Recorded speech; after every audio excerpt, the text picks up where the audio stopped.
So our next speaker is a junior in the house. Her name is Akua, Nuako. And she's going to speak about, or her title is Sorry Not Sorry, Unapologetic. Thank you. All right. So I want to start off with a question. What's your go-to phrase? You know, that thing you say when there's nothing else to say. It could be funny, witty, awkward. Whatever it is, it's definitely you. That is to say, reflective of some aspect of your personality. And while you think about that, I'd like to share with you how I came to know what my go-to phrase is. I only recently became aware, acutely conscious of what my phrase is, though it's shocking to me that I didn't figure it out earlier. I can't go through 10 minutes with talking to someone else without saying 2 words. I'm sorry.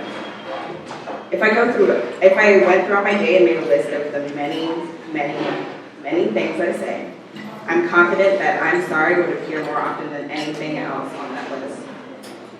For example, we all know that physically navigating the mean cobblestone streets of Cambridge is a tough task. You're bound to face the uncomfortable situation of bumping into a couple of people on your way, getting anywhere. So every morning I leave LA House with my ammo of apologies stuffed. This has gone on for years, but the exact moment I realized what my go-to phrase was actually came a week ago in the yard. I was dodging tourists, Matrix style, when I bumped into a lawn post and found myself profusely apologizing Even though on my way up here to talk to you all, I thought of dozens of ways to apologize for taking up your time and talking to you. I'll admit it.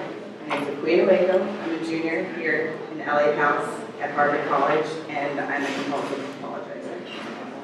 But I'm definitely not alone in that.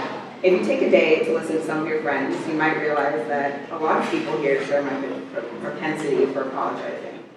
Maybe you yourself are one of these people who apologize whether you're at fault for something or not. Why are some of us like this? To answer this question, let's take some time to personally reflect. I'm going to use my experience to reason through this.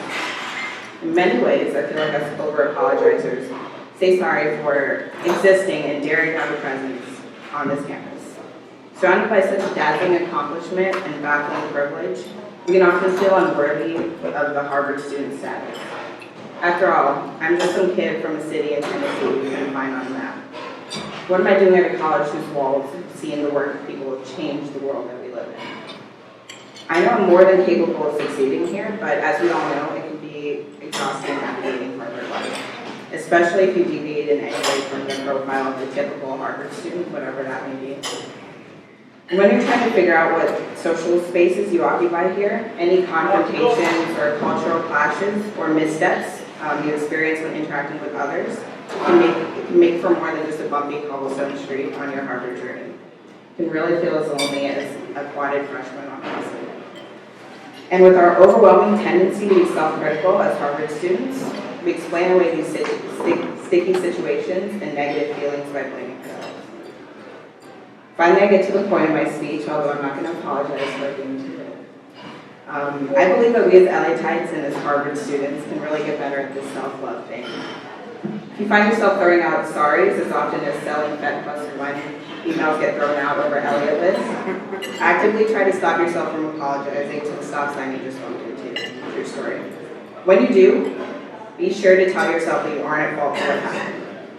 On a deeper level, if you ever find yourself feeling like you deserve your spot here less than anyone else, or if others tell you that you're less deserving of your position here than other students, remember all of the hard emotional, mental, and or physical work you did to get to this spot where you are right now in this college. I don't know all of you personally, but I can say without a doubt in my mind that everyone in here has some quality that makes you interesting and unique and amazing. So if you don't have one right now, you come up with a new positive go-to phrase. It can be anything that makes you feel as great as you are. I'm still choosing mine, but I've narrowed it down to 2 quotes. Either sorry not sorry or I'm flawless, which, yes, both come from Our Lady of Perpetual Wisdom, Beyonce. To close, I just want to ask you all to never forget your good qualities and to remind other people of theirs as often as you can. Know your worth and never